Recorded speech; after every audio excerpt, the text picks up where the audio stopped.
There is a terrifying neurological condition called normalcy bias. It's where the human brain refuses to accept a disaster is happening, even while smoke is filling the room. Why? Because for our entire lives, the house has never burned down, so we assume it never will. We tell ourselves it's just a kitchen fire or someone burned the toast. But right now, specifically in the year 2025, the entire Western world is suffering from this exact delusion. We are living through a mathematical sequence that has destroyed every single global superpower for the last 500 years. But we are too busy scrolling, arguing, and distracted to notice the flames licking at the foundation. History does not repeat itself, but it rhymes. And if you listen closely to the rhythm of the Spanish Empire in the 1600s, the British Empire in the 1900s, and the Soviet Union in the 1990s, you will hear the exact same 7 beats playing out right now in the United States of America. And here is the part that should keep you awake at night. We are not at the start of this song.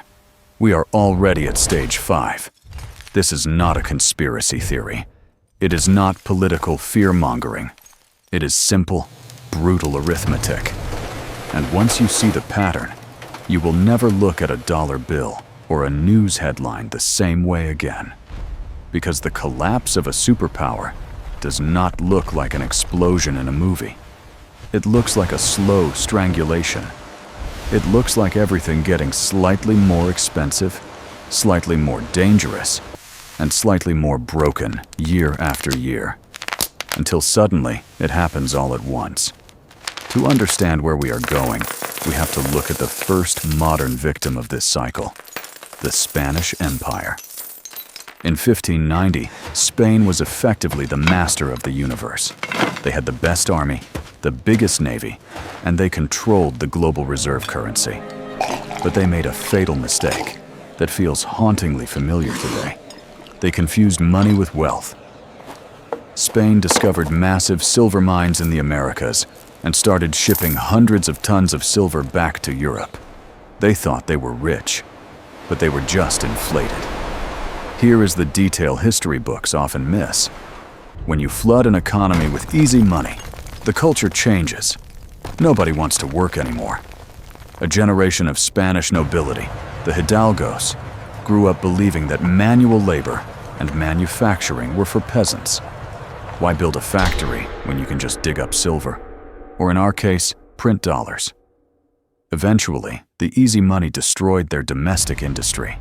They imported everything: weapons, food, clothes, from their rivals.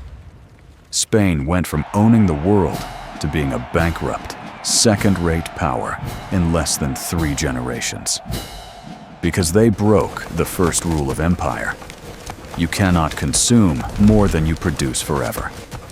Fast forward 300 years to the British Empire. You see the exact same script, but with a different cast. In 1914, London was the financial capital of the world. The British pound was as good as gold. Literally, if you had a pound note, you owned a specific amount of gold in the Bank of England. But then came the wars.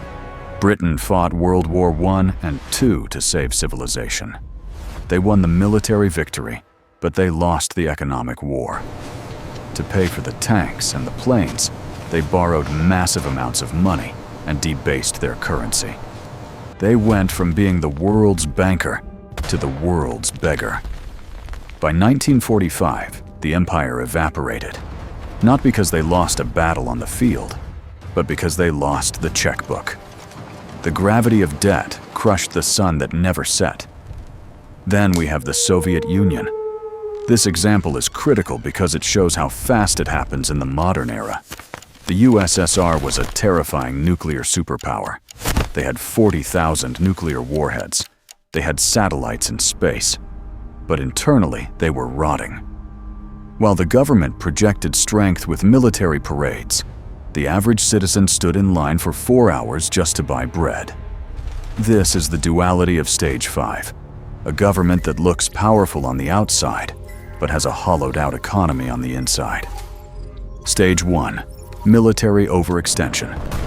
Stage 2. Economic stagnation. Stage 3. Printing money to cover the lies. On Christmas Day, 1991, the hammer and sickle flag came down over the Kremlin. It didn't take 20 years to collapse once the confidence broke. It took less than 900 days. So here we are, looking at the United States. The question isn't if we are on this path. The question is, how much road is left? Because we have already hit the first 4 milestones with surgical precision. Stage 1 is military overextension.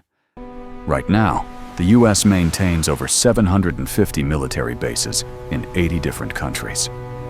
We are subsidizing the defense of Europe, ensuring safe shipping lanes for Asia, and fighting shadow wars in the Middle East, all while our own bridges rust and our power grids fail. We are stretching a rubber band that has lost its elasticity, just like Rome, just like Spain. Stage 2 is the loss of productive capacity. Look at the labels on your clothes. Look at the chips in your phone. We are a nation of consumers, not producers. We financialize everything. We invent complex derivatives and trade stocks, but we manufacture almost nothing compared to what we consume. We have outsourced our survival to countries that don't exactly like us. Stage 3 is the debt spiral. This is where the math becomes terrifying. In 2024, the U.S. government spent more money paying interest on the national debt than it spent on the entire national defense budget. Let that sink in. We are spending more to service the mistakes of the past than to defend the future. We are borrowing new money just to pay off the old credit card interest. That is the definition of a Ponzi scheme. And like all Ponzi schemes, it works perfectly until the new money stops flowing. That brings us to stage 4, currency debasement. Since the year 2020, around 40% of all US dollars in existence were printed into reality out of thin air. This caused the inflation you feel at the grocery store. But don't be fooled.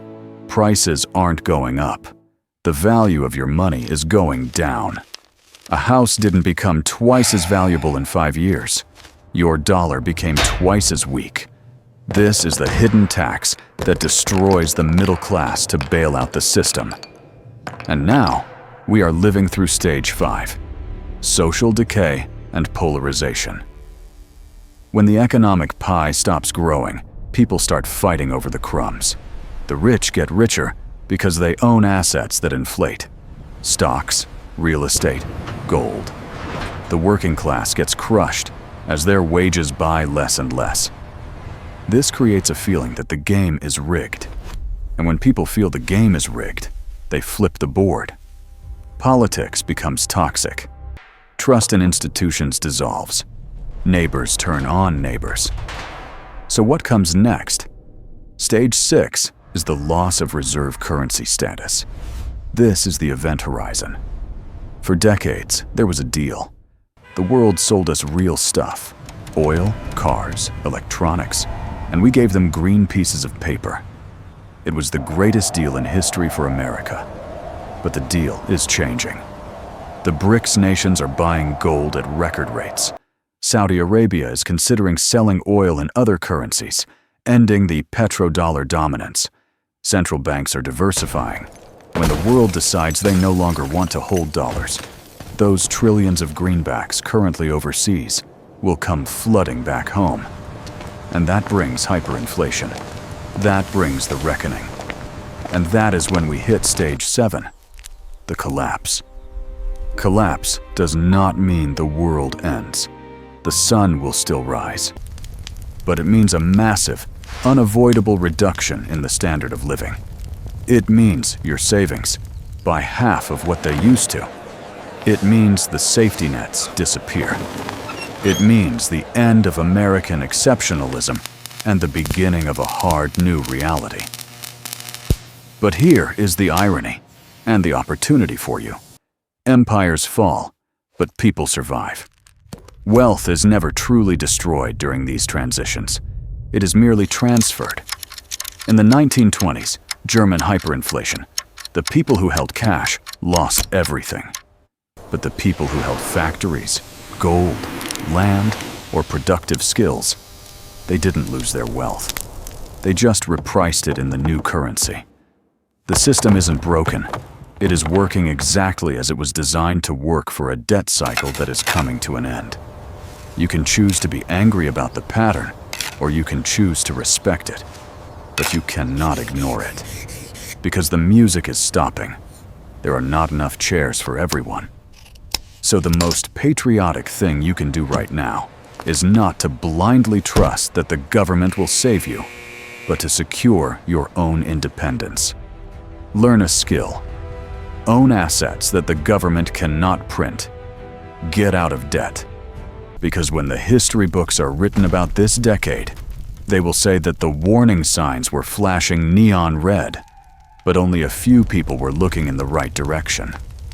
The collapse of the old way is the birth of the new way. The fire is already burning. The only question left is, will you stay in the burning house, or will you build something fireproof? The best time to prepare for stage 7 is right now, while we are still in stage 5.